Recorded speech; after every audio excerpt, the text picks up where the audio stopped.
Why the heck am I pocket watching Joe Burrow and the Bengals? And what does that have to do with Jacksonville? I'll tell you in just a second here on Locked On Jaguars.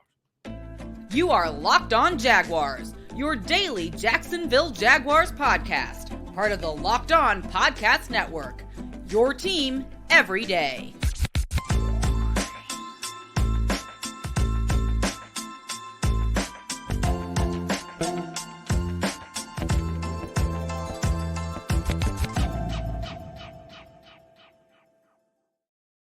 What's happening, good people? Thank you for joining me, Tony Wiggins, the host of the Locked On Jaguars podcast. Thank you for joining me on the Locked On Jaguars podcast. We're at your team every day, and we thank you for making us your first listen. A quick reminder that we are free to subscribe to on our Locked On Jaguars YouTube page. Make sure you hit that like button and even that bell button so you can get notifications when we do another episode. And wherever you get your audio podcasts, make sure you tap in every day so you do not miss an episode of Locked On Jaguars. Shout out to my everydayers. What's going on, everydayers? And to new listeners. We thank you for joining us. Come back tomorrow. You won't be new. You'll just be family, just like everybody else. All right, so let me give it to you today, man. We are talking about contract extensions for quarterbacks. Trevor Lawrence isn't eligible for one until after this season, and they can't wink, wink, even talk about it, the parameters of it, wink, wink. They can't discuss it.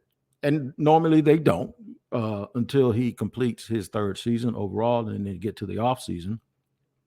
But we're going to talk about it anyway. We talked about it not too long ago, but we're going to talk about it today because I talked to my man James Rapine up with the Cincinnati Bengals, Locked On Bengals, and he told me something that Joe Burrow spoke today. You can catch more of that in-depth conversation on Locked On NFL, the Wednesday edition of Locked On NFL with James and I, because we get really, really deep and specific with it. What's interesting to me, we know that Joe Burrow and Tua Tagovailoa and Justin Herbert all came out in the same draft. We also know that that draft was a year prior to Trevor Lawrence being picked for the Jacksonville Jaguars. And we know that quarterbacks tend to set the market and then reset the market whenever it's their time up, whether they're the best in the league or it's not. How these guys are getting paid isn't based on, well, kind of based on, but not the order of the money that they make is not based on the order of how good we think they are. It's usually just who is the next guy up, right? And where you're going to slot them. In terms of annual monies per year. Listen, we saw the whole Lamar Jackson thing go on and on and on and on and on. And we had to know that that wasn't going to end without him getting a deal in Baltimore, even though I thought it wouldn't because they were asking for fully guaranteed contracts. And I just think that's something that owners don't want to do for a number of reasons. Injuries are one. The other thing is, you need some help. You know, you need those years where you can stretch the guaranteed money out and the upfront money. You need to be able to stretch it out so you can actually feel a very, very competitive team. So all of that came into play. Lamar got his money right after Jalen Hurts got his. Therefore, how do you look at Burrow, Tua, and Herbert, who are all due possibly or probably to get their stuff done before Trevor, even though there's a little trepidation about Tua because you want to see him stay healthy for a number of years so they could ride that thing out to the fifth-year option without a deal just to be sure. But something interesting came out of my conversation with James Rapine, once again with Locked On Bengals, and that is that Joe Burrow mentioned that he's in negotiations with the Bengals, right? That they're ongoing, that they've been talking about it, discussing it.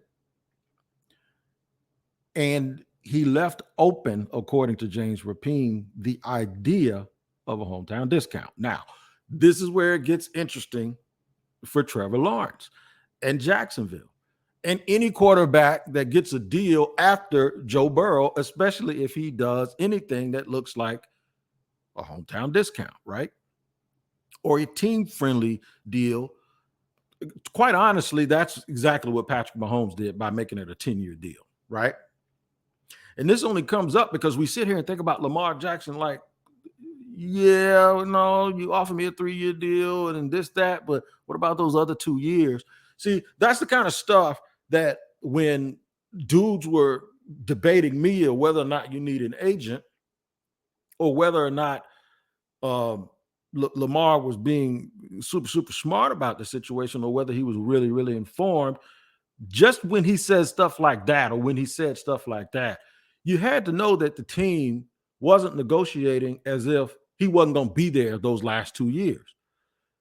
You had to know that they're doing that so that they can actually help you by spreading the money out for their bookkeeping so that they could put a competitive team on the field around you and that they wouldn't be limited like some other ball clubs. Now, can it be done? Sure. Green Bay did it for Aaron Rodgers. Like, they locked up a whole bunch of money with A-Rod, and they were willing to pay Devontae Adams at the same time. So can teams do it? Yeah, but you better be really good at drafting and roster building, and you have to have a reputation of not being super active in free agency. Like Green Bay and Pittsburgh, those teams typically don't come out and try to win free agency. They just draft guys that fit the culture of the Pittsburgh Steelers and the Green Bay Packers, and they grow and groom their own people. And it's also easy to do that when you have a real veteran quarterback and you know you're not searching for an identity like some of these young teams are. So it leads me to think this. If Joe Burrow took a hometown discount, would that change the way these quarterbacks are negotiating, or the ones that are coming up? Like, for instance, hey, had he done this before Lamar Jackson got his money? What would Lamar have done? Would Lamar have still taken that stance? Now, it's not a stance of greed either. Let me tell you what it is. It's the type of stance that you take when it's your time. And what I mean by that is when it's your chance, you can't cut the water off for people, because the reason why you are in position to get this kind of money, remember I told you about the NFL team being a fraternity, right? If you get your chance to stand up to that podium and get $45 million guaranteed, that's happened because somebody else did it before you. And who are you to get up there and decide that you're going to change that total trajectory,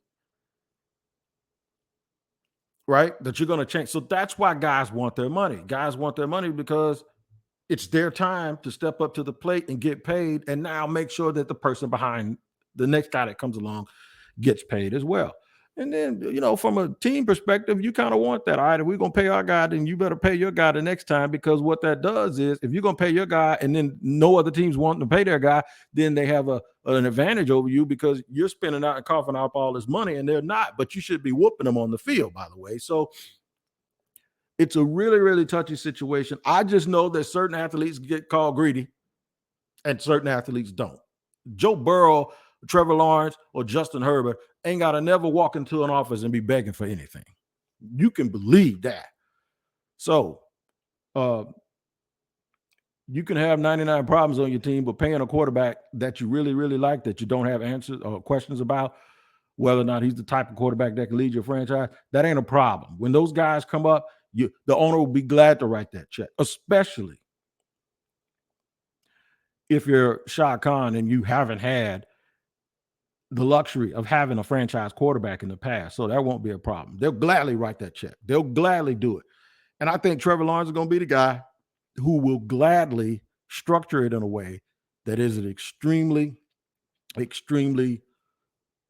franchise friendly. We'll discuss more of that in just a second here on Locked On Jaguars. But first, I need to let you know that today's show is sponsored by FanDuel. Make a fast break to FanDuel during the NBA playoffs, because right now, new customers can get a no-sweat first bet up to $1,000. That's $1,000 back in bonus bets if your first bet doesn't win. I'm going to let you know right now, man, these NBA playoffs, it all comes down to who the best tandem is going to be and which one of the two guys that are listed for those Final Four teams does not show up and disappear, and whoever stays healthy. So there's no better place to bet all the playoff action than America's #1 sports book and find out that type of inside information that you need before you lay down your wager. So visit FanDuel.com/lockedon and get a no sweat first bet up to $1,000. That's FanDuel.com/lockedon. FanDuel, official sports betting partner of the NBA. Running it down here, man, on Locked On Jaguars on this glorious and beautiful day here in North Florida. Shout out to everyone who is off work today.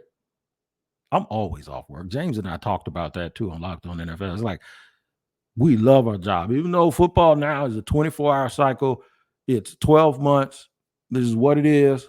I'm telling you, man, it really, really helps to have so much going on right now all the time about football. It almost feels like you don't have to wait for something, right?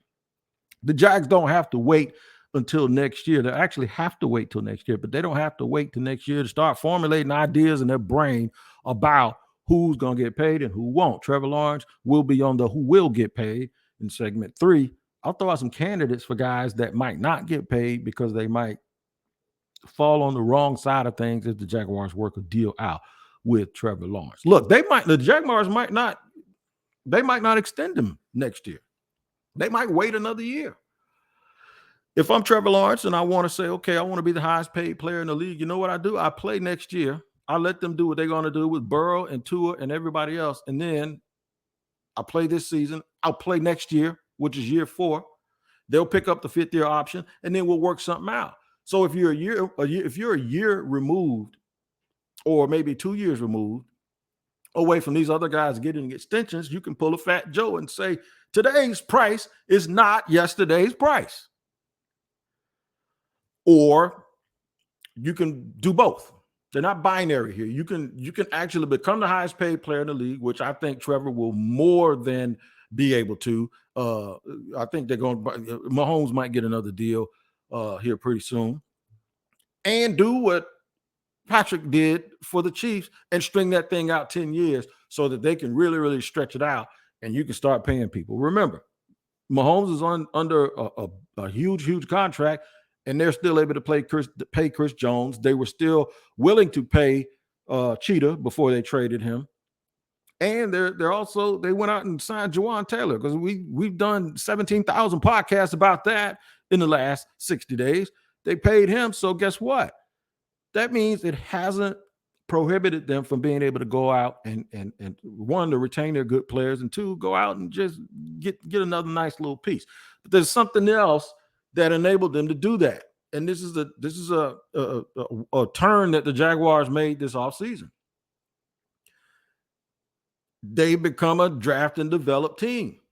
This is why I got so upset with Jacksonville, because if there was a year just for you to go out and do what they did with Jawan, just get one guy at a critical position. I don't care if it was Darius Slay, but I know you're paying Williams all that money and he can't play very well inside.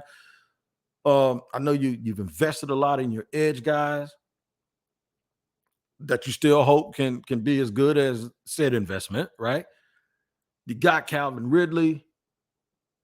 You've invested a lot with draft picks on the offensive line. So where do you spend the money? You already got your off-the-ball linebackers that you resourced out in terms of where you got them in the draft, or sign them to big money free agency dollars last year. So I understand, like, okay, so where do you go get a big name, big player? Where? Wig, you said they should have gone out and got somebody. And here's my answer for you. I don't care where they went and got. Just don't sit here and just act like you got it all licked right now. Like there ain't nobody out there that can help you, right? Because that's a little bit of arrogance. That's like, I understand you not trying to hedge your bets, and I understand you sticking with the guys that you drafted and having faith in your coaching staff to develop them. I get it.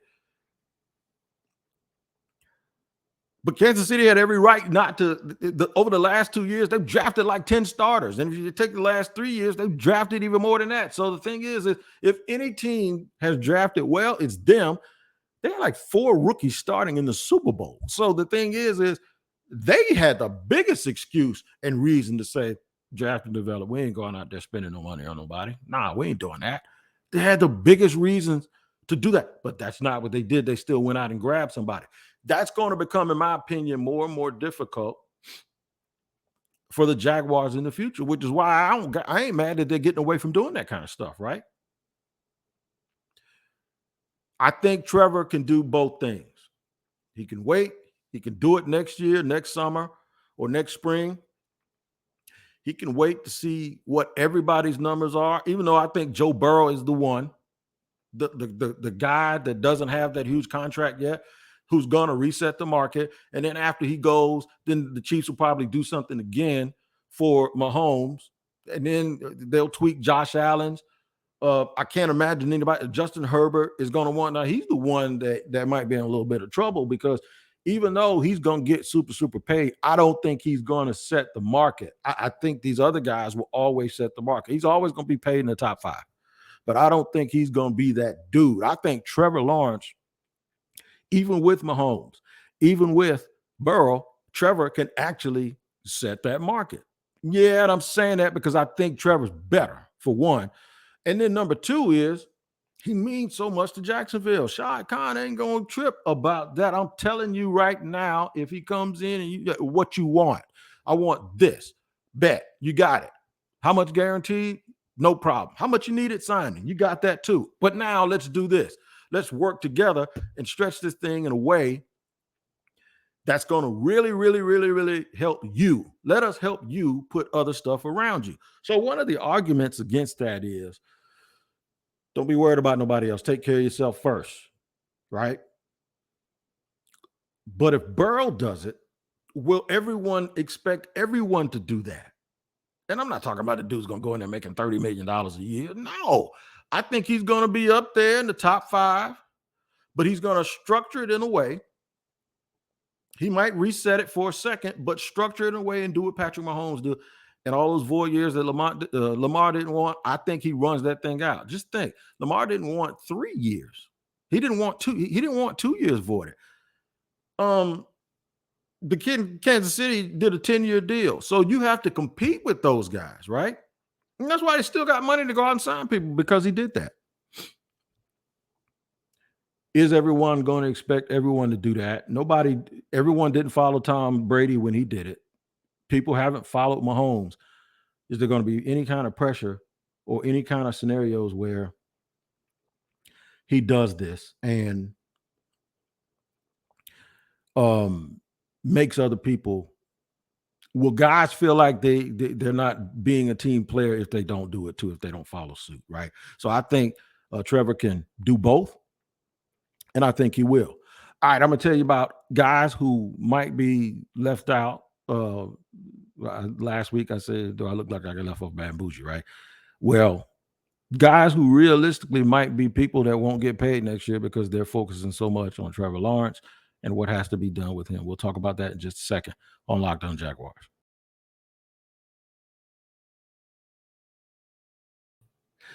All right. Who might get left off bad and bougie? Let's see.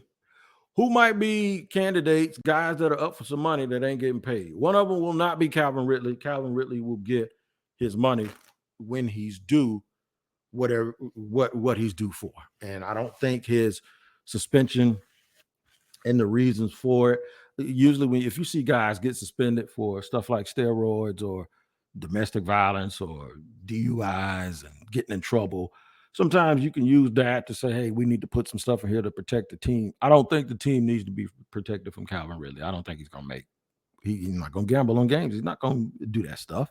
I don't think, I believe his character. I believe him. You listen to him talking, is just a one-time thing that happened, and I don't think it's going to happen again. He's been contrite. He is absolutely made the people around here, including me, believers that it was just a one-time blip in the screen. I don't think it's going to have anything to do with his contract.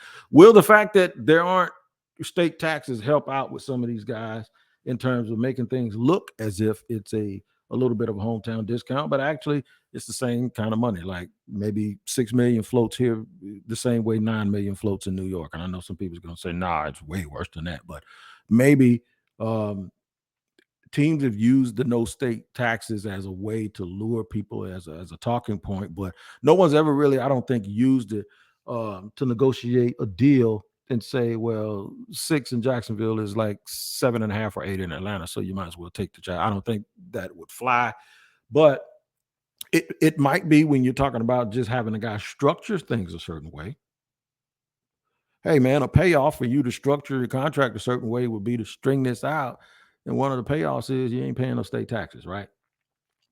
The other thing is, I said it really would not be having to worry. They gave up some stuff, not a whole lot in terms of it doesn't match his production on the field, but it's enough that they want to make sure that it's not a one-off. Like he ain't just gonna come here and play 1 year and bounce. So I think he gets paid. I think this year is critical for Walker Little. I think it's critical for Walker Little. I really do. If he's okay, if he's decent, if he's pretty good, then maybe, just maybe, he'll get some change. He'll get paid, and maybe what they'll do is they'll be able to do him up early and never let him hit free agent because there would be no fifth year option on him. Right? He's a guy that was a second round pick, and bang, now he has to get it done, and the Jaguars got to do something about it. Josh Allen could be, since they love compensatory picks so much, Josh Allen could be a guy that misses out, depending on what he asked for. Now he loves Jacksonville. Could he look up and say, you know what? Give me a 5-year deal for $75 million instead of trying to get $100 million like a lot of these other linemen are. Could he do something like that? Sure, if he wants to stay here and look at it for himself. But if he goes too much higher, I don't think the Jacksonville is going to pay a premium to keep him, because even though they love him, I don't think Trent Baalke's ever going to give somebody money that he doesn't think they're worth. And you saw that with Juwan Taylor. And they could have done it this year, but they didn't, right? Like, I'm not paying a right tackle that kind of money. Because regardless of where Kansas City plays him, I heard they're going to play him at right tackle too. For now, we weren't going to play him at right tackle. That's not their evaluation. So, and I trust Coach Rauscher. So, Coach Rauscher, I cannot say Coach and Rauscher together because it sounds like I'm just running them together. But sure. So, could that be something that happens? Yeah. I'm telling you, who else is going to get paid? And they're going to get exactly what they asked for, and that's Tyson Campbell. He gets paid. That's the one thing about drafting pretty good, decently. You got to pay people. You got to re-up guys, especially at these critical positions. You got to. You're going to have to do it. So right away, what about Evan Ingram? If he plays on that franchise tender this year, they're going to franchise him again the following year. I think a lot of that depends on how the rookie plays. Mr. Strange, a lot of that depends on that. A guy picked in the same draft as Trevor Lawrence in the same year, Travis Etienne, I think they run that out, play him on the 50 option, and he plays through all of that. And then you evaluate what you have with him and Tank Bigsby. That's what I think happens with him. Cam Robinson, he's in the first year of his extension or something. I don't think Cam's going to be around too much longer than maybe possibly next season, right? So, the Jaguars will have some things that they really, really have to consider.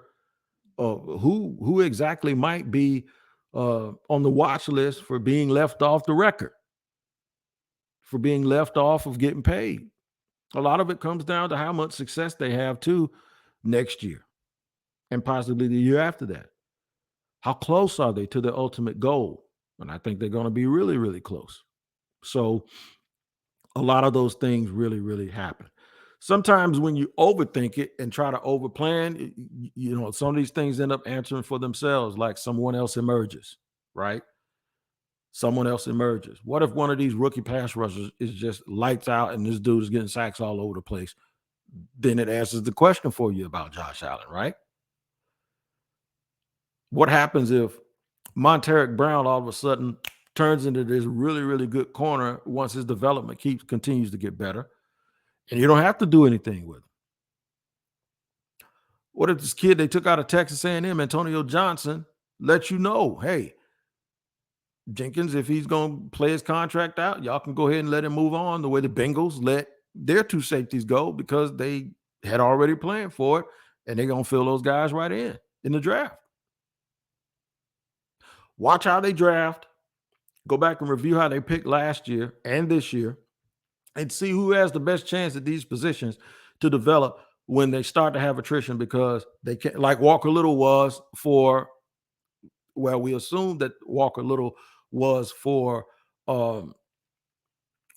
Taylor until we found out about the Cam situation, and then the Jaguars went and drafted another guy that's going to play at right tackle. So all of these things matter, but the biggest domino of them all is Trevor Lawrence, and I think Trevor's going to get whatever he wants, whenever he wants it, and he's going to get it on time. That's just period. Kind of sounds like the way my wife treats me, right? Like I don't know what the word no is about anything.